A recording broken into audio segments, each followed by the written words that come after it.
কিছুদিনের ভিতরে বাংলাদেশে আরো বেশ কিছু ব্র্যান্ডের ফোন লঞ্চ করে হবে। এর ভিতরে OnePlus Nord 5 বেশ কিছু কালেকশন এবং চমক নিয়ে আসছে, যেখানে রয়েছে অ্যামোলেড ডিসপ্লে, 6.8 ইঞ্চি ডিসপ্লে পেয়ে যাবেন এবং এখানে 50 মেগাপিক্সেলের পাশাপাশি 8 মেগাপিক্সেল পেয়ে যাবেন। 6700 mAh ব্যাটারি পেয়ে যাবেন, সাথে 65 থেকে 80 ওয়াট চার্জার পেয়ে যাবেন। দেখা যাক এটা লঞ্চ হওয়ার পরে কি কি ফিচার থাকে এবং তারা কি প্রোভাইড করে থাকে। তার সাথে এখানে 256GB পেয়ে যাবেন ভেরিয়েন্ট স্ন্যাপড্রাগন 8F Gen 3, যেটা নাথিং ফোনও আমরা দেখেছি ইউজ হয়েছে।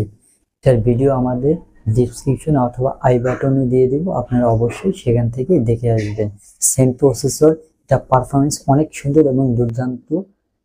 এই সমস্ত বিষয় বাদ দিয়েও আরো বেশ কিছু তাদের OnePlus Nord C5 বের হয়েছে, যেখানে রয়েছে ফুল এইচডি অ্যামোলেড 6.7 ইঞ্চি 120 Hz রিফ্রেশ পর্যন্ত পেয়ে যাবেন এবং ডুয়েল ক্যামেরা পেয়ে যাবেন 50 মেগাপিক্সেল এবং 8 মেগাপিক্সেল। এই দুইটির সাথে সেলফি হিসাবে 16 মেগাপিক্সেল পেয়ে যাবেন। যেখানে ব্যাটারি লাইফ, যেখানে লং লাস্টিং ব্যাটারি ইউজ করছে 7100 mAh 80 ওয়াট আপনার চার্জার পেয়ে যাবেন। ডায়মন্ড সিটি 8350 তো থাকছে, এটাও হচ্ছে ডায়মন্ড সিটির প্রসেসর।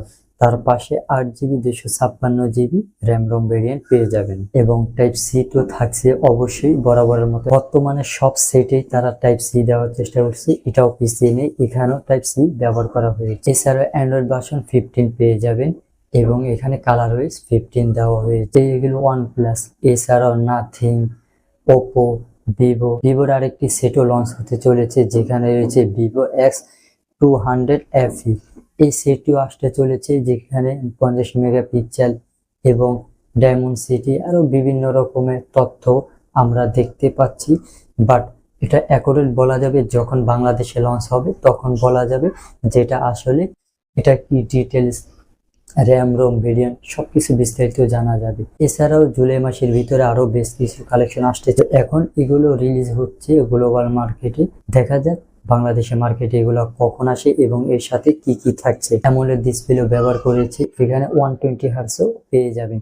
সবকিছু মিলে এই মোবাইলটি সুন্দর একটা ডিল হতে পারে। এছাড়া প্রযুক্তি যখন এগিয়ে, তখন কিন্তু শাওমিও পিছিয়ে নেই। শাওমিও প্রসেসর তৈরি করে ফেলেছে, তবে প্রসেসর তৈরি করেনি, তার সাথে ফোনও রিলিজ করে দিচ্ছে এই প্রসেসরের সাথে। প্রসেসরটা আপনারা অনেকেই শুনেছেন, অনেকেই শুনেন নাই, এটা তাদের নিজস্ব একটা প্রসেসর, তারা নিজেরা তৈরি করেছে।